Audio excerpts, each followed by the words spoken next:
Welcome to the Pitmaster Podcast. We're barbecue competition competitors that aim to share information, advice, tips, and tall tales about our favorite pastime. Head over to thepitmasterpodcast.com for all things Pitmasters, or follow us on your favorite social media platform.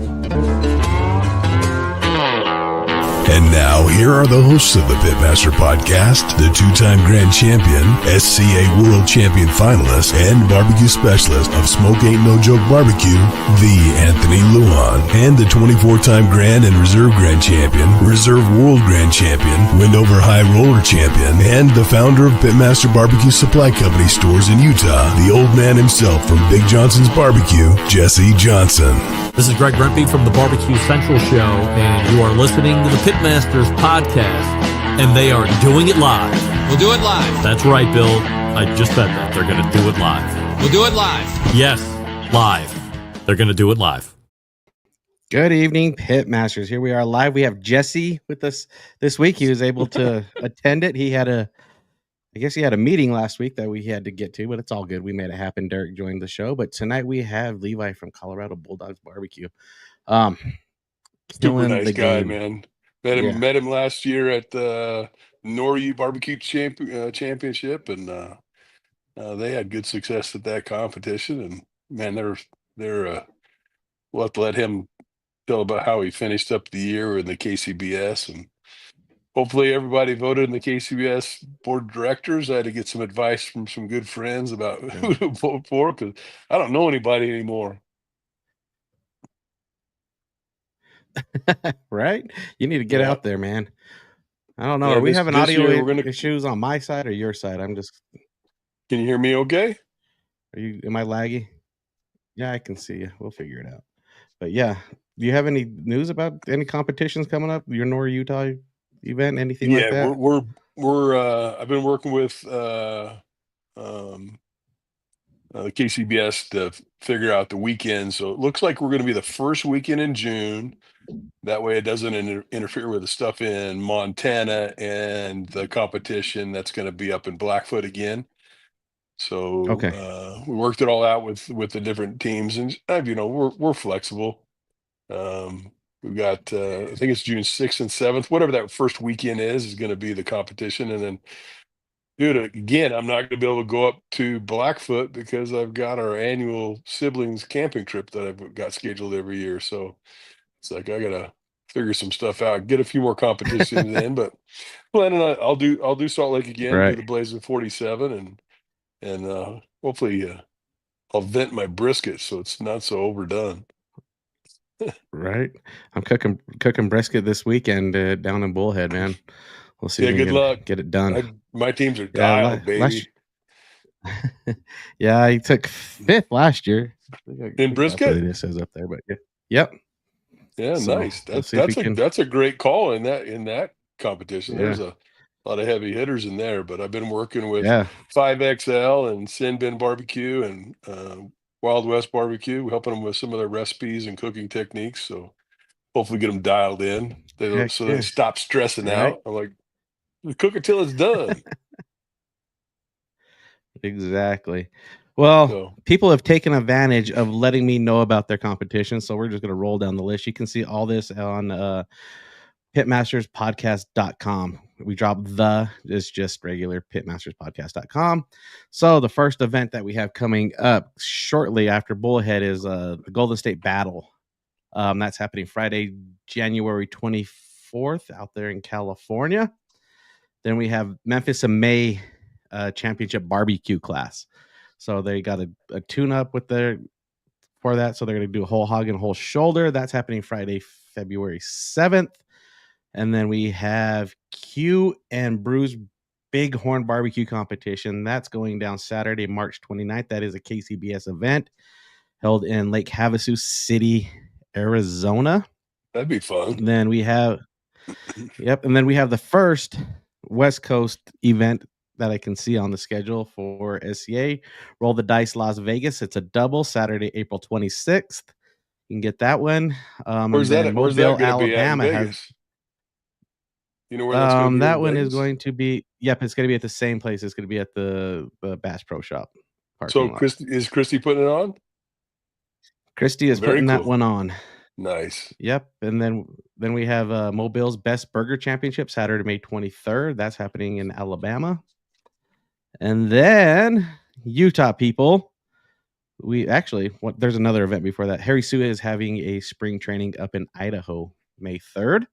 Yeah, I heard about that. Just out in Boise. Yep. And then we have American Fort High School Caveman Cookout happening Friday, May 29th. Yes, a Friday night cook. That's just a single. So Well, I'll have the backyard schedule done probably by end of the month, early February. We're going to end up doing 6 events. We'll have our North Ogden location back up and running at a new location at 5 Points. Everybody in North Ogden knows where 5 Points is. Huge parking lot, so we can put a pile of teams in there. And then we'll do 2 at the Layton Pitmaster store. And then in that great parking lot in West Jordan for the Pitmasters in West Jordan, we're going to do 2 competitions down there, all backyards, and might have to do that chili cook-off again in a conjunction. That was fun. That was fun. So yeah, just head over to the website. I got all the links and everything to register. If you're looking to cook or if you have an event that you want us to put on the website, reach out. We are happy to get that on there for you. It's the one-stop shop. Exactly. So yeah, I don't have much to say other than everybody good luck heading down to Bullhead. Yep, drive safe, travel safe, and let's get some Utah teams on the calls. That'll be fun. Heck yeah, for sure. Well, let's go talk with Levi and ask him how he got into the great game of barbecue. Let's do it. We call it Thermapen 1, the first true 1-second cooking thermometer. Its unprecedented speed means Thermapen 1's responsiveness approaches the speed of thought. Because when you're plating the perfect menu or smoking the perfect side of barbecue, you don't have time to think about how your instant read thermometer is accurate to 0.5 degrees in 1 second or less, or how rugged and waterproof it is, or how big, elegant and bright the backlit display is. You'll just know it works, because our perfection powers your perfection. Seek perfection with Thermapen 1. Welcome to the show, Levi. How are you tonight, man? Good, Anthony. How you doing? Not too bad. We're just gonna jump right into this, man. Like you were cooking your ass off last season. We're sitting 6th place right now for Team of the Year on KCBS at a total of 2,567 points. Jesus, I wish I could even get 1,000 points. How many comps was that, Levi? 41 or 42, I think. Oh, wow. Wow. Yeah. That's a lot of cooking, man. A lot of travel. Like, what's the closest competition you did from home, and then the farthest one you traveled to? Closest one we did was Castle Rock. It was only about an hour. Farthest one, we did one at the beginning of the year in Florida. Not Lakeland, but I cannot remember the town of it, but we did one in Florida at the beginning of the year. Wow. It was about 2,200 miles. Where are you based out of? We're out of Windsor, Colorado. Windsor, gotcha. I'm not familiar where Denver, Windsor is. about an hour. North of Denver, about an hour. Got it. He's almost in Wyoming, is what he's saying. Right? Yeah. It's cold up there, huh? Cold and windy. Cold and windy. Well, Levi, let's just tell everybody about who you are, how'd you get into competition barbecue. Actually, let's start off with getting into barbecue and then how it transitioned to competition barbecue. You know, my wife bought me a smoker, and I thought, this is something we could do. And 2015, I got a call from one of the local guys. He said, come to Montana and do a barbecue contest. And I'd wanted to try one. So we went up there and did our first contest. It was kind of a shit show, but we ended up walking 5 times.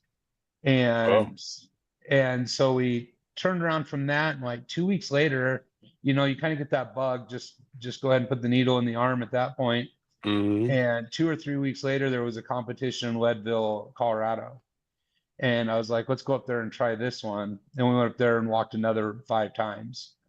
Everything was 7th, 8th, nothing great. Maybe one was in the top 5, but you got out of your chair in the top 10. And towards the end of the year, we went to Laramie, Wyoming. They had a competition up there.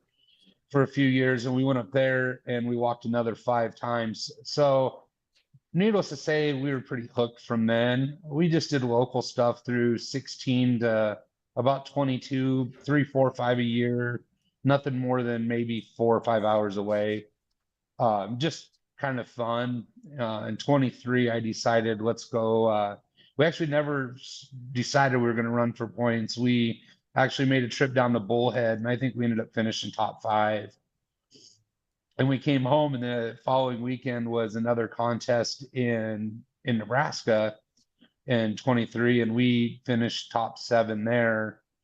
And went back home to Colorado, and I kind of, me and Jess were talking, and I said, there's a contest in Florida next weekend. And she's like, let's go. So we packed up, went to Florida, and the first 3 months we were doing pretty hot at 23. And we just kind of kept the ball rolling through 23, and then 24, we pretty much did the same thing. We didn't do, I think 23, we did 46, 47.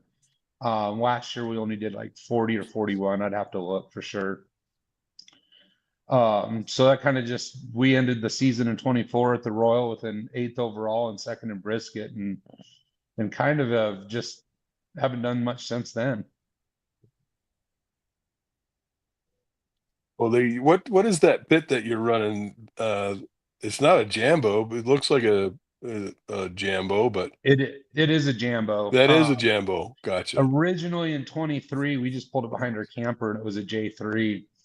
And I was looking at buying an enclosed Jambo, but when you go to tie down a normal enclosed, I don't feel there's a lot of room to try to tie them down, and with the side skirts and stuff. And I wasn't really looking to buy another one. In my trailer, mine's actually isn't even a Jambo, it's a gear pit. It's one of the first ones that was done from the beginning. And so I was like, well, the trailer's about done for it, needs painted. And we just decided to cut that out and put it on some golf cart wheels and hook a winch to it and just use it that way. So it's a Jambo. It just doesn't look like anybody else's around. And I caught a lot of flack for cutting up a J3, but it's what I needed. I'm sure so you did. That's a commodity in itself, having a Jambo. People love to cook on those things. All the guys that I know that have done, they've done very well using that pit. Yeah, it works pretty good. Yeah. You coming back to Utah this year? It just kind of depends on when it. We're right now buying out one of our business partners. We own 3 businesses, and one of them we have a partner in. We're buying him out this month, so I've got some stuff I've got to work on after that, and I don't know when we're going to get out. I was really hoping yours was going to be July 4th, because the only other one's Dylan that weekend in the whole US. But I think we may go up to Canada and do a couple. Some good friends of ours at Kaiser Barbecue up there, Barry and Lana, hang out with them for a week or 2 and do a couple up there, and then probably hit Absaroka and Miles City. We're sitting on 3 or 4. I can't remember what we're sitting on for our 7. So if we're going to cook a lot this year, I'm going to be pretty strategic on where I'm going for those 7. Yeah. So ours is going to be the first weekend in June, and then you've got Blackfoot, Idaho will be that last weekend in June. So kind of close, but not that close for you. You got guys. That's Absaroka, Miles City, fall in between the 2. Yeah. Correct. I worked it out with Rod Gray and figured out, so we weren't stepping on each other's toes. Yeah. So should be fun. Should be a fun year for you. Shouldn't be too bad.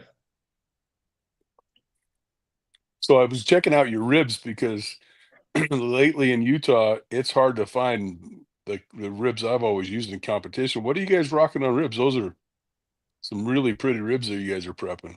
I run Prairie Fresh. Nothing anybody else can't get in a grocery store.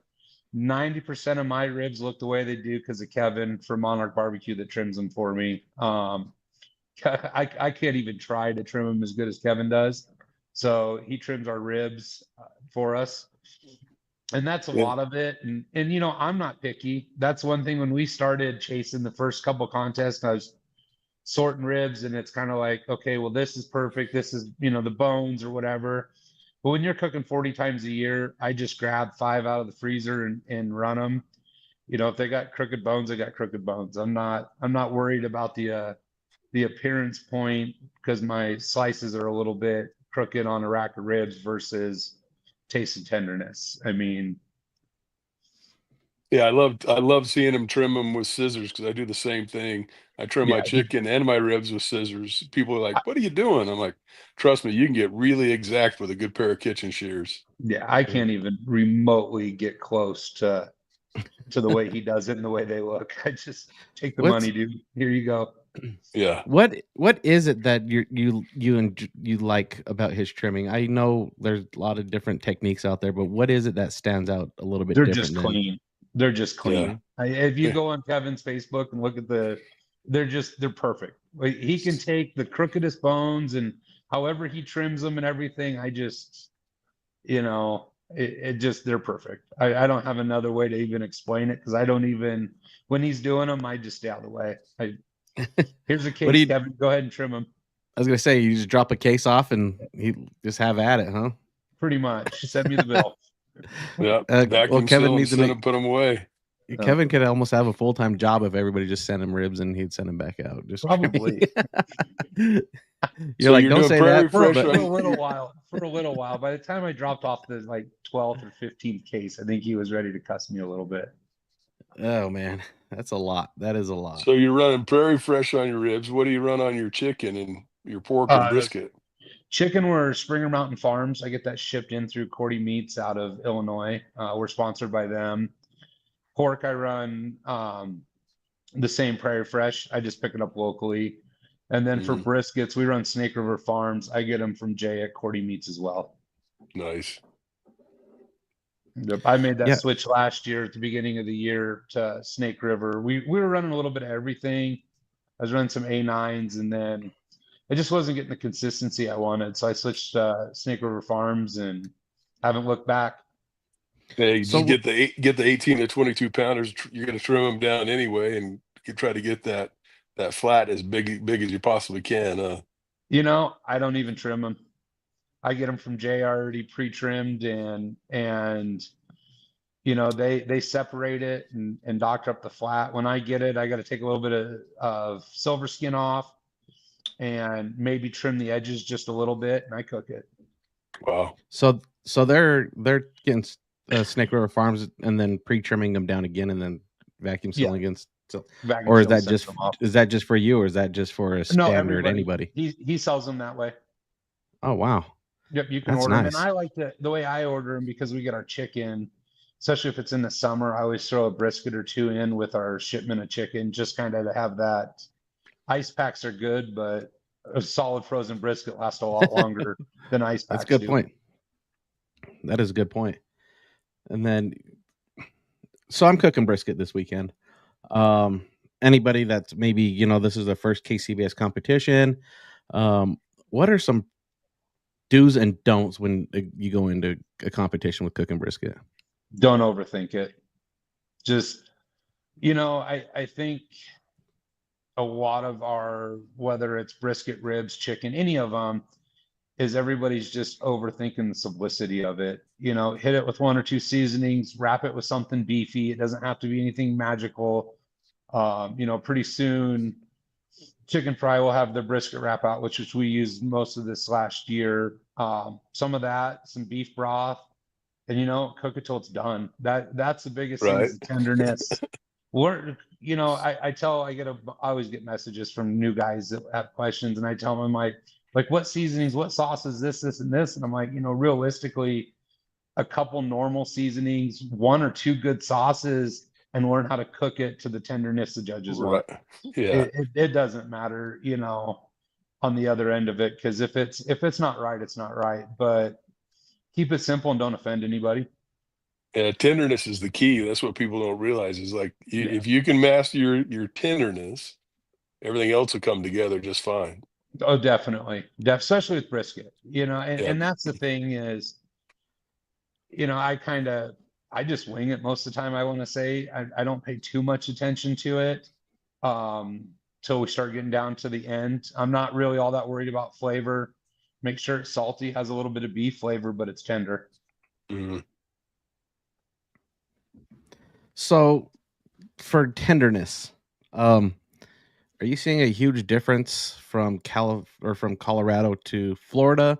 Are you just probing it? And then what about the, going to bed to the rest? Are you giving more time when you're at sea level versus up at altitude? I know there's just different things that can come into play that can mess with that tenderness after it sits in the cambro for a few hours. The only thing with me that I think is probably different than a lot, we hit coast to coast. That's one thing I always said when we started this. Told my wife, I was like, we don't need to win everywhere, but I want to be able to pull into a contest anywhere in the country and go, that guy's got a chance. Not that he cooks bad here or there, he's got a chance. I want to be on people's radars, kind of how I always felt with us going coast to coast. And the most that I change is a flavor profile a little bit. From cotton candy down in the South to just kind of normal KCBS, I think is the Midwest. And when I get out to California, I run things a little bit hotter, spice wise, but tenderness, I don't rest much of anything. And when I do, it's not very long. And if I do rest more than a half an hour, 45 minutes, it's because I got something done early. But I'm more or less like, for my brisket, if it rests a half an hour and that's sitting on a counter in a half pan, I would be shocked. I've done it both ways, and it may be different for one cook to another. I cook hotter than most people in KCBS. I run 400 to 500 all day long. So, I might overshoot a little bit and come back down, but it's nothing where I'm sitting there resting and trying to play sea level games and stuff like that. Even the best advice I got was at a contest, I think our first or second year at a thermal pen, and I'm sitting there watching the temperatures, and the guy says, take the battery out of that thermal pen, throw it away, and never put one back in it, and learn how to use it without a thermometer on it. So there'll be some times where I'll go and look at an elevation, and most time I'll get an elevation tells me how long it's going to take my Jambo to get up to 10. If I'm up in the mountains, I can guarantee it's going to be an hour, above 5,000. If I'm below that, then I know it's going to be half hour, 40 minutes. But other than that, I don't really pay too much attention to the elevation of where I'm at. I'm just more, hey, this is when it's going to be done. Right. And everybody, don't do what he says. Use your thermometer with the battery in it. That's how ThermoWork products are designed. But also use that probe and feel your tenderness. You're looking for that warm temperature, the room temperature butter or Jello is what you're looking for. You gotta remember, when you're cooking 40 comps, you're on a different level than guys are cooking 5 to 10 comps. So you get in a groove. You really do. Telling the thermal pen guy to throw his battery out. It's all good, brother. It's all good because go ahead. Yeah, no, Rusty, my old co-host, he has a thermopen in his competition trailer that does not work. It has water damage. You can see the water in there, but that's what he uses for looking for probe temperature or for the probe. I heard Amanda scream in the other room. So. Oh yeah, we're all gonna get kicked in the shins for that one, but it's fine. If next month Thermopin comes out with a piece of plastic with a probe attached to the end of it, I want my royalties. That has nothing in it, just a piece of plastic. Yeah. Actually, you might as well just go design that. I'm pretty sure you can just think of something with a probe, just to look for probe tenders. It's actually probably not a bad idea for classes. Yeah, it would be fantastic. Sell if it had Thermopen written on it versus my name. So yeah, but there's also where temperature comes into play. I'm pretty sure you do rely a little bit on temperature on your elevation, right? Because your boiling points and everything like that. Temperature does come into play. But yeah, I hate to say that, but competition barbecue guys, it's all feel the wiggle. Tuffy Stone can just poke at a brisket. I watched him. He taps it and see how it jiggles. There's just all kinds of different techniques to looking for that tenderness, and whatever works for you, and you're killing it, go with it. I can usually tell in my brisket when I open up the wrap, I'll grab it, and the way that it almost wants to break in half or fall apart, like when I grab it with my hands, I can tell if it's done or not. starts getting the cracks in it, and you think it's going to fall apart. Yeah, exactly. And that's you it's talk fun to a to lot of watch old school cooks like Jesse. Yeah. It's like Jesse, Yeah. I'm pretty sure he grabs the ribs and looks for that break too. You know, that's an old school technique to look I for can that feel the crack in rib, your ribs. yeah. But man, it's fun to watch Bill from Chicken Fried Barbecue when he's slicing his brisket with that electric knife, watching that thing just jiggle all over the place. He makes some great videos. I can't wait. I can't wait for that brisket mop too. Right. And then I text Bill before we came onto the show. I'm like, hey, I saw this on Colorado Bulldawgs Facebook page. So I want that as soon as it's available. He goes, end of the month, brother, end of the month. I've been waiting for the end of the month for Yep. my restock, so don't feel bad.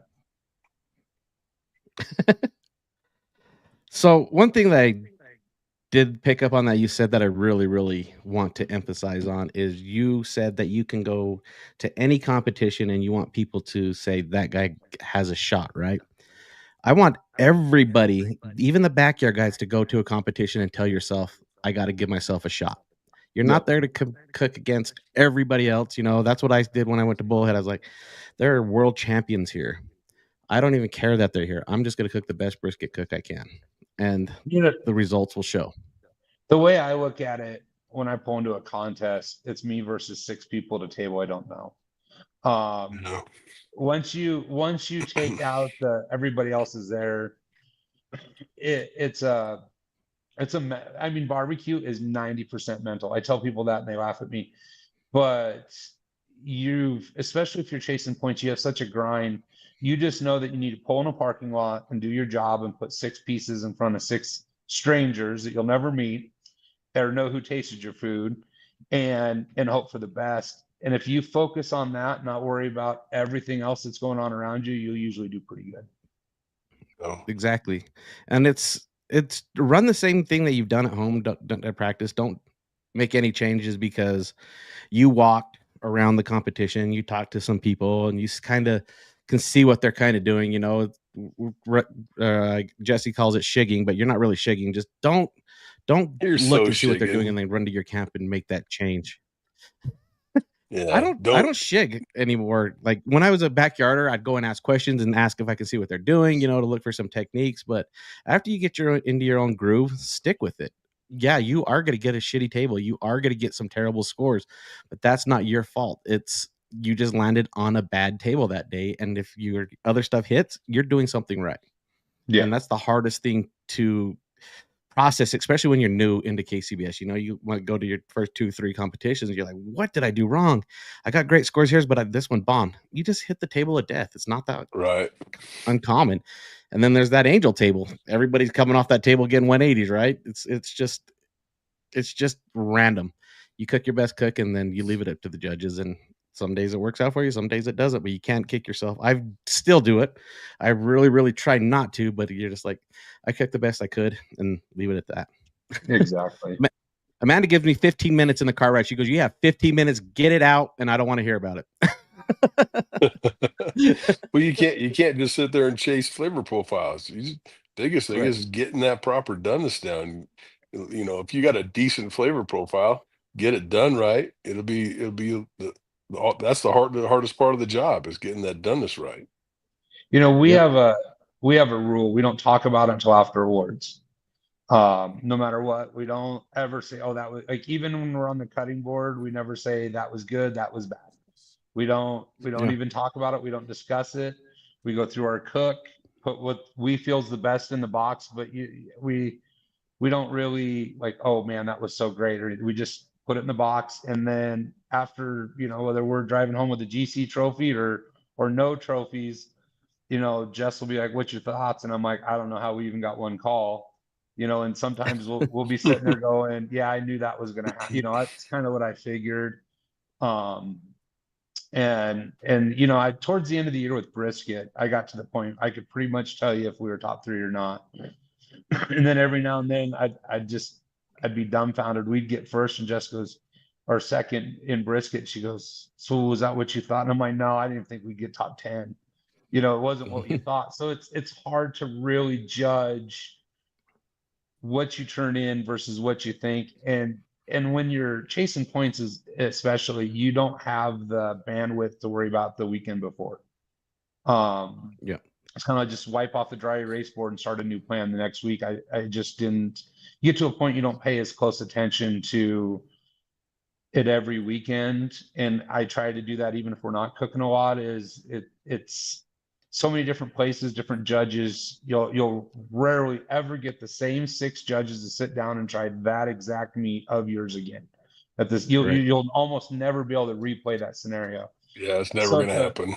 So to really reflect on it, to me, the more I reflected on it, thought about it, and tried to pick apart a cook of what I did wrong or stuff, hurt me more, I think, in the long run, because then I go into the next weekend trying to figure, okay, well, if I think I did this wrong, but do you really know if you did it wrong or not? It was worse, and that's that mental part of the game. That is the mental part of the second guessing yourself and questioning this or that. I had a couple times last year I second guessed myself and cost us GCs. I should have went with what I originally thought we should have ran. And then I've had some contests where, I thought I was lucky to be in the top 10, and I've had some where we've been third or fourth, and you want to rack your brain about how, we lost by half a point or this or that. So you don't know what's going on in the tent. So a lot of times I just block that out and go on to the next weekend. Exactly. And then it's also good to have a group of friends that will just be upfront and honest with you. And my group of friends, if I don't do good and it stands out, what we tell each other, there's one term: just cook better. That's the only way that you right. Just cook better. It's on you. It's nobody else's. You can't blame the judges, even though that we always tend to lean that way, but it really falls on you. Just cook better and you'll get better results. Simple as that. What do you tell yourself, Jesse, after you get some bad scores? Are you just like it's usually the table of death, and it is what it is. It's like, you're gonna get, like you said, the angel table. You're gonna get the table of death, and it's gonna happen. I mean,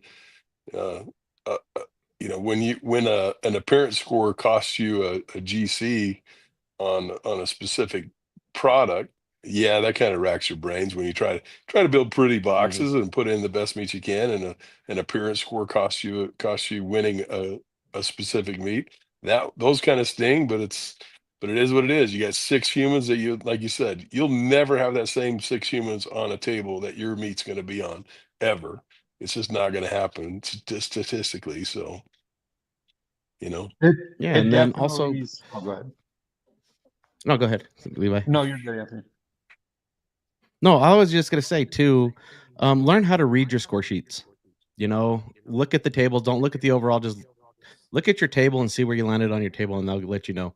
If you had a bad cook and you're sitting 6th on your table, it's kind of towards you a little bit, right? Especially if you see you took 6th on a table that the average score was, 170 or 160, and you come in way low. You're like, that was on me, nobody else. I've got a pretty unpopular opinion when it comes to tables of death and angel tables. And it gets controversial, but I don't, after 2 years of chasing points in 100 contests, does it happen? Yes. Is there teams or tables that score lower at times? Yes. Does it happen as much as people think it does? No. And I think the great teams, go look at the history and the data, and it's going to tell you the great teams are the ones that can push through them. Where you have somebody that's like, I hit an angel table, they handed out 11th and then 19th and 23rd and 25th and 27th and 29th. No, it's not a table of death. It's that one team was able to stand out above everybody else and make it happen. And that's half the game of this, is to be able to stand out in that crowd. And if you look back and look at the data, it shows more that there's just that certain number of teams, and everybody knows the teams that are winning all the time have found a way to push through. Because even if you go look at, I hit a couple tables with, I wouldn't call them tables of death, but there was a very good team that probably had 8 or 9 spots ahead of us they figured out how to push through that. And I think that's the biggest thing if you're chasing points or if you're really looking at the tables is where did I finish on that table compared to everybody else and compared to the table winner? Because somebody figured it out. They didn't Right. they just didn't, the first on the table didn't finish 8th and the next on its 18th. Somebody figured it out and nailed that table that day. And I think that's where that next level's at, you know, and what you got to strive for when you're starting from the bottom. I'm not there. I'm not even remotely there to push through them. Yeah, the biggest thing is your consistency. If you're cooking that much, you're going to have more consistent product that you're putting in the box. That's the biggest thing. Yep. But I disagree with that in the fact when you start getting into the 30s and 40s of them in a year and you're going 10 or 12 weekends in a row and you don't even really remember where you were 2 contests ago, you start convincing yourself, oh, that was good, or that tasted just the same, or that was amazing. You'll start convincing yourself of that, and you can actually, your food may start getting worse, but you think it's getting better because you haven't really tried anybody else's, or you're so thinking you're so dialed in. You know, my biggest thing is we'll go and win a contest the next week, and I don't even expect to be in the top 10 because I think something in my brain just says, oh, this is so easy, and you go on autopilot and go through the motions, but the results aren't the same. You miss little things in there. And we've done it a few times the last 2 years. We'll win one and I'll be 18th the next weekend and then back in the top 3. And you're trying to figure out where in the hell you went wrong. When I say consistency, I'm talking about consistency just on your doneness. Always making sure that you're consistent on your doneness, and you're going to give yourself a shot, whether you land on a table of death or not. If you're consistent with your doneness, the flavor profiles are going to hit and miss here and there, you know, with different judges' palates, because it's, you know, everybody has their individual palate. But if your doneness is consistent and you can dial that in, it's going to give you a shot. That's all, that's all you can hope for is give yourself a shot, and then it is what it is.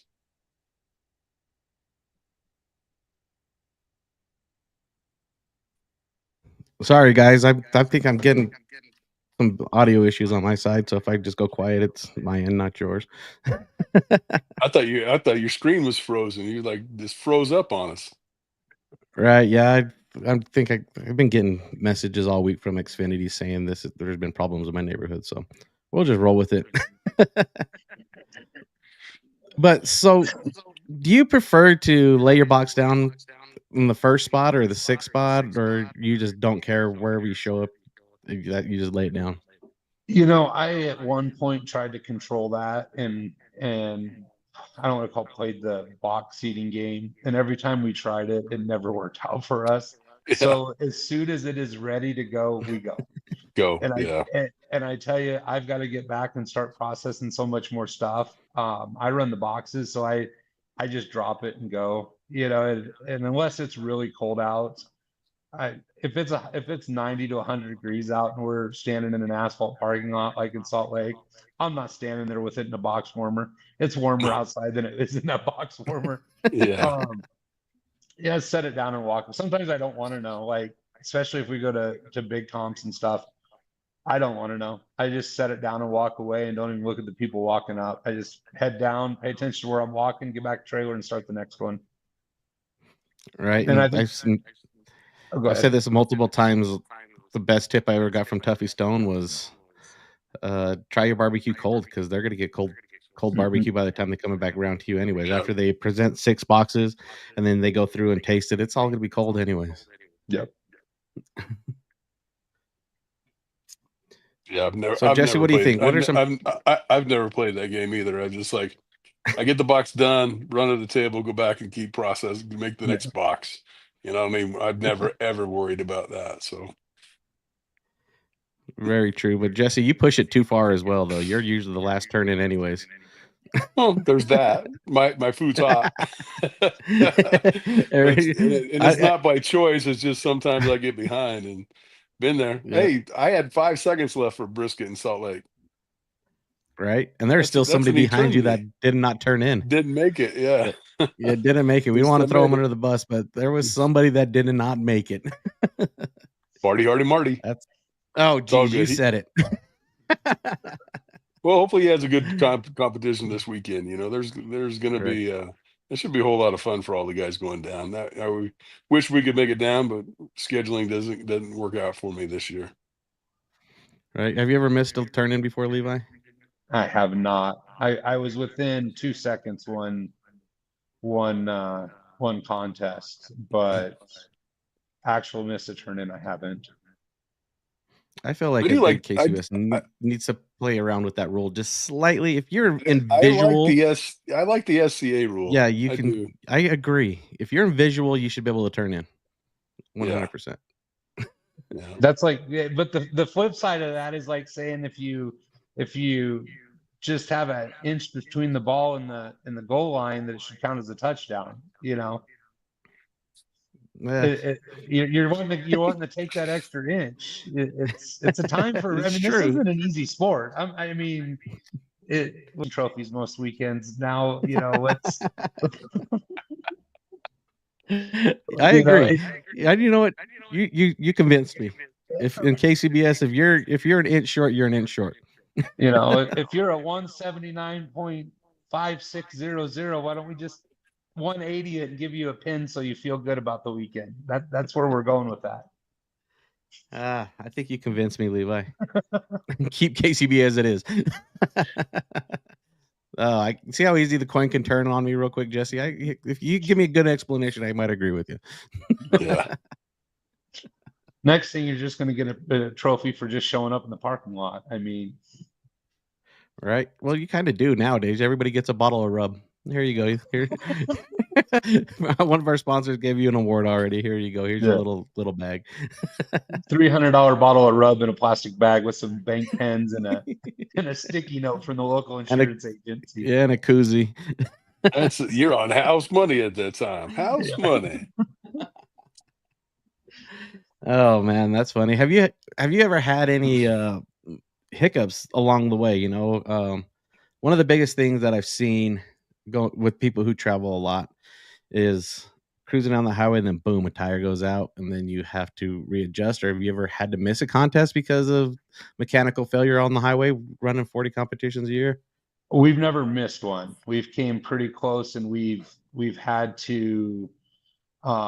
First year we did this, we had more suspension issues, and just not really tire issues, but just the suspensions aren't made up for it on the campers. Last year was actually on our way home from Salt Lake. We got outside of Rawlins, I think maybe 100 miles, and we're cruising 75 miles an hour, 70-ish, 72. And the rear wheels on my pickup lock up and then release. And I'm like, did we hit something? And that happened for about 3 more miles at lower speeds. It just lock up and smoke the tires, just like the brakes. And it was a valve body in the transmission of my truck that once it hit a certain pressure, would basically line lock it into reverse for a second or two. And so that's what was happening, is it was throwing it into reverse. And it took them almost 3 months to get my pickup back. So we we own a trucking company. So the nice part is when the pickup went in the shop, I just pulled whatever extra semi was sitting in the yard that weekend. And we took a semi, pretty much a lot of places everywhere we went because of that. So, but other than that, it's just, like I said, the nice thing I have is I own a trucking company and we have a diesel shop. And we'd go out 2 or 3 weeks, and every time we'd come in, I'm jack it up, have the guys go through, grease the bearings, check everything over. And that, I think, helped us a lot, is staying on top of that kind of stuff. But we broke a spring in Utah on our way to California and changed it in a Harbor Freight parking lot. And I mean, that's the other part of it. It's just, it's not just cooking especially chasing points and stuff. It's not just cooking in a contest. There's a lot more that goes into it. Yeah, that's exactly why I brought it up, because once again, we've talked about this before. Doing competition barbecue is not a paycheck. You're not going to go out there go out there and win money to survive. There's a lot of cost behind it. It's a hobby, and you just have to enjoy it. It's the same as that guy that will golf from, if there's just a skiff of snow on the ground, he's still going to play, right? It's a hobby. It's not out to make money. It's just a cost. And traveling that much, there will be issues like your transmission locking up. It's not one of those things you can just avoid and it's going to be flawless every time. Absolutely not. And Jesse, he talk about suspension issues. The smoker he used to tow around, dude. How much did that trailer weigh? Like 8,000 pounds. That military Which trailer one? you had, the military Oh, one that you used to roll around. that wasn't Jesus, that wasn't that bad. That was a horrible design. It was just it had springs for 30,000 pounds, and I had 4,000 on it, so it was just a bouncy sucker. The, yeah, the but big that if you trailer imagine, was the 40-foot Connex. I think it was 30,000 pounds. It was like a tank of fuel from Wendover to home. It's like that was right? brutal. Yeah, it's just one of those things you got to kind of think about too, and I think that's why a lot of people went to like canned cooking and lighter trailers just because it's less toll on your vehicles along the way. I can't Yeah. imagine driving that many miles with a trailer. It's gonna beat up your car or truck. Sorry. Some people, It does. some people, All of minivan. it. There's a minivan out there I know that travels all over. Yeah. His maintenance costs are a lot lower a year than mine. Yeah. Right. Oh man, yeah. He So gets it done though. really, and he sleeps in it too, right? There's no need to have these big old RVs and everything like that. Just get yourself a minivan. Harry Sue did it too. He did his minivan travels. Cooking on one smoker. Yeah. Yeah. Jeez. So you Yeah. don't need a lot to do it. You just got to make it happen. Exactly. And that's proof right there. Is just get out there and do the work. Exactly. Yep. Just gotta What's get there. What's the lowest? I should say, Jesse? What's the smallest travel pack you've ever went with? Or just a truck and a can? Did you ever get into a car or minivan to make it to a comp? No, I always had, trucks and trailers. So we'd, I used to travel. I'd load in the Assassin and the pellet cooker, and that Assassin's almost 1,000 pounds. And we were coming out of Laughlin one time. I just flew by Stookie, and he's like, "What are you doing?" I'm like, "I know how to load a trailer. I tow it perfectly at 80 miles an hour. I'm not scared. It's not wiggling any bit." But that same Right. trailer, I had to change 4 tires coming back from an Arizona comp one time. Had to change 4 tires in St. George. So, but they were old. I bought some new tires and cruising down through the Fillmore Beaver area, and they sold me 8-year-old tires, and I didn't know anything about tires at that point in time, and they just totally got me going. Oh man, yeah. Good That's tires, wild. good axles, and keep them greased like Levi said. Keep everything greased up nice, and you should roll And don't pretty buy good. cheap trailer tires. Don't buy No. cheap trailer tires. No, No. I learned Get that those from Travis thick Clark, ply. man. Travis had those semi tires on his trailer, and I'm like, man, I like those. I bought some the very next week. No. Semi tires, like just the like low tread. Just a semi tread that has really thick walls. They're like a 16 or Got an it. 18 ply with this. This treads on them look like the tread of a semi. Yep. They're an all Wow. steel radial tire. Yeah. We run them too. I think because I think I ran 14 or 16 plies on that trailer for a long time and never had any issues once I did that. Nice. Well, man, yeah, traveling to competitions like you do, Levi, is just ridiculous. Jesse knows I bitch about a competition in Layton.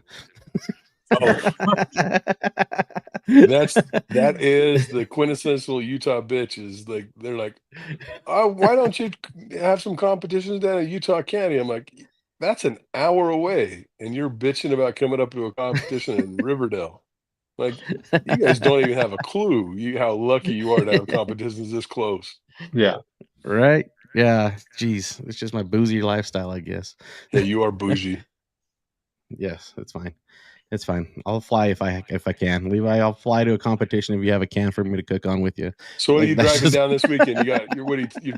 You're taking a can, and then who's picking you Yeah. up and taking you down there? The Chris's are. Well, there you go. They'll pick me up and I'll throw my stuff in. It's kind of like bull riding, right? Just grab your bag and go. That's how I feel like it. I know. Do you actually kick in for gas though? Yes, I will. Do you? I Is always what I kick said. in. Yes, I do. Do you? That is one Yeah. thing that I anybody that knows me that I travel with, I always kick in on my part for any travel costs. There's no getting around that. I'm gonna be that guy, and no, I do, I really do, because I do understand that. When I have my stuff hauled down to Texas, I pay him. He gets to stay at my house. Everything's good to go. That's one thing, because if you burn that bridge, nobody's gonna want to take you, right? Nobody's gonna want to help you out. So, Levi, have you ever cooked with another team and split up the meats before, or you've always done all 4 meats like me? I do all 4. Yeah. I don't really split any. I've tried that in the past, and I can tell you that I can't do it. I'm a control freak. So yeah. Jesse, you've always ran solo too. You have your son join and help you on the back end stuff, but it's mostly you, right? Yeah, I've had Derek, and then Josh Warnock was a good partner back in the day, and then I've only split. I cooked with Rob twice, if I remember right, at the Sam's Club events. He was stressing out some stuff, so we just joined forces, and I like cooking by myself though. I probably should fix my answer, and I cook brisket, ribs, and pork, and Jessica, before I get like hit or even worse. Jess does all the rest. We all know she does Jessie the chicken. does. She does the chicken She's and the all glue. that. She's the bougie chicken queen. I don't have anything to do with the chicken at all, except set it on the smoker and hand it back to her inside the door. That's because she doesn't trust me to go up and down the steps with it. So I've already fallen down those one time with her chicken. So yeah, that's going to be a marital issue if you do that. Yeah, it happened once. That was my freebie. Oh man, get one. I think cooking with the team is actually a great idea to help split costs, especially for people that are just wanting to get into it.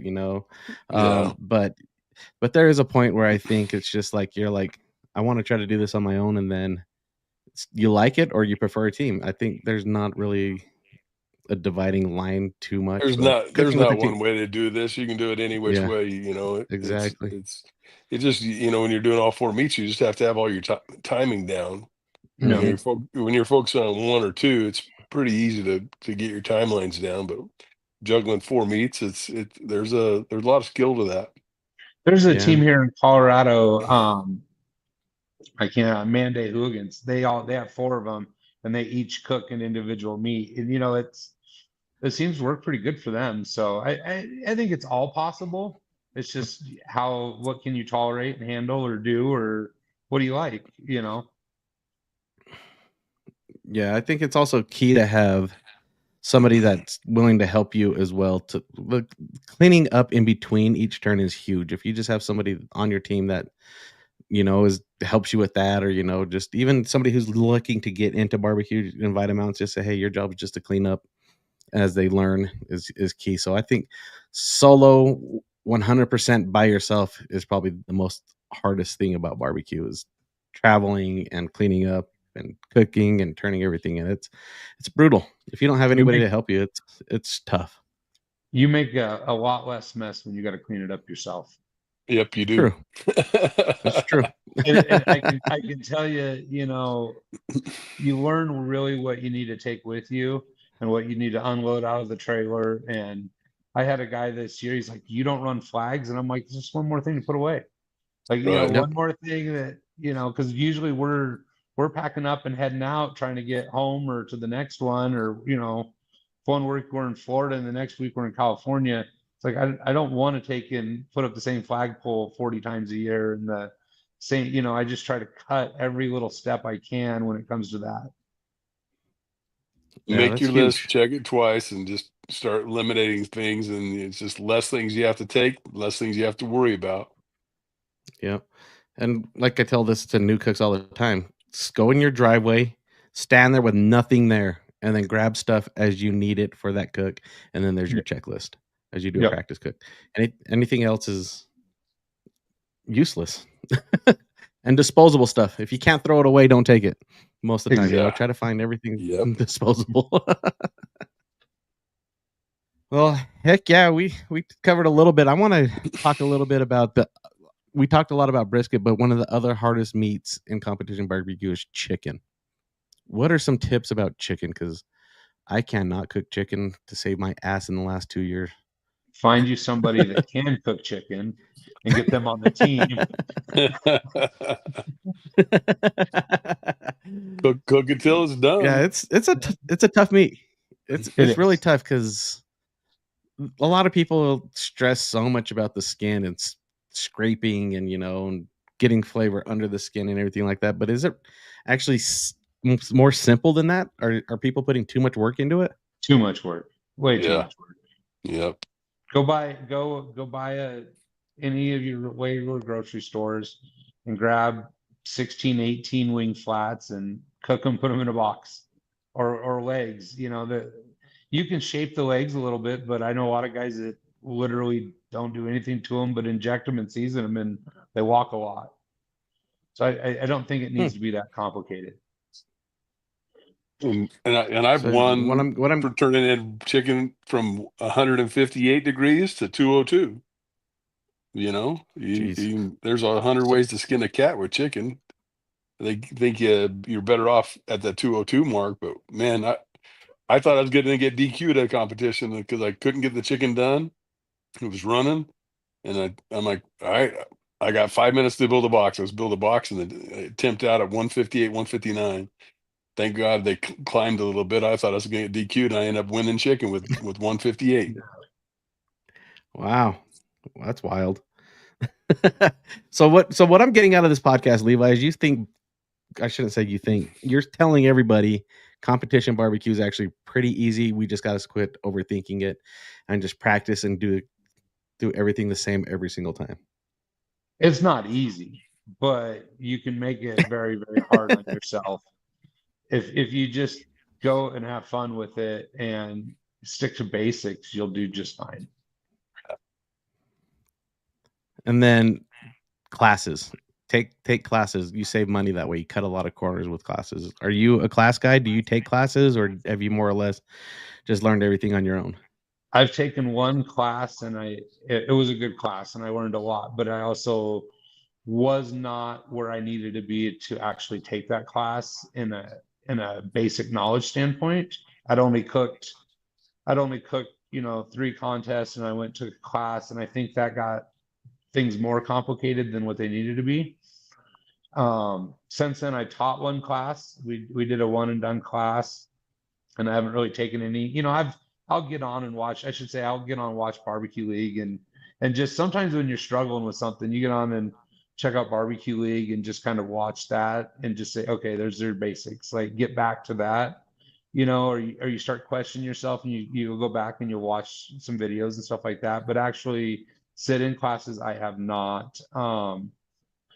I do feel though that if you're gonna take classes, take one, take one year, maybe 2, but don't go trying to take 6 classes in 1 year and then trying to incorporate everything. Because once you get to a certain level, you're going to go to a class and you'll get recipes, but you're looking for little techniques that you're missing more than you're looking at recipes and stuff like that. So I think if you take too many classes in a year, that it can also hurt you.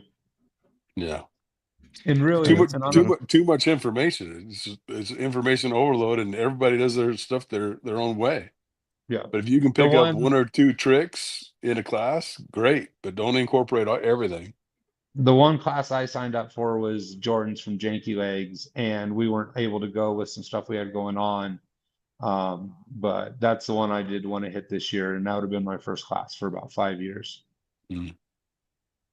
And then other than them, who would you recommend taking class from? Because like I said in the intro, Harry Sue has a class. Do you think he's going to give you what you need, or do you think there's somebody out there that it's something, I should say, or should you take classes from somebody who's actively competing and knowing the current game?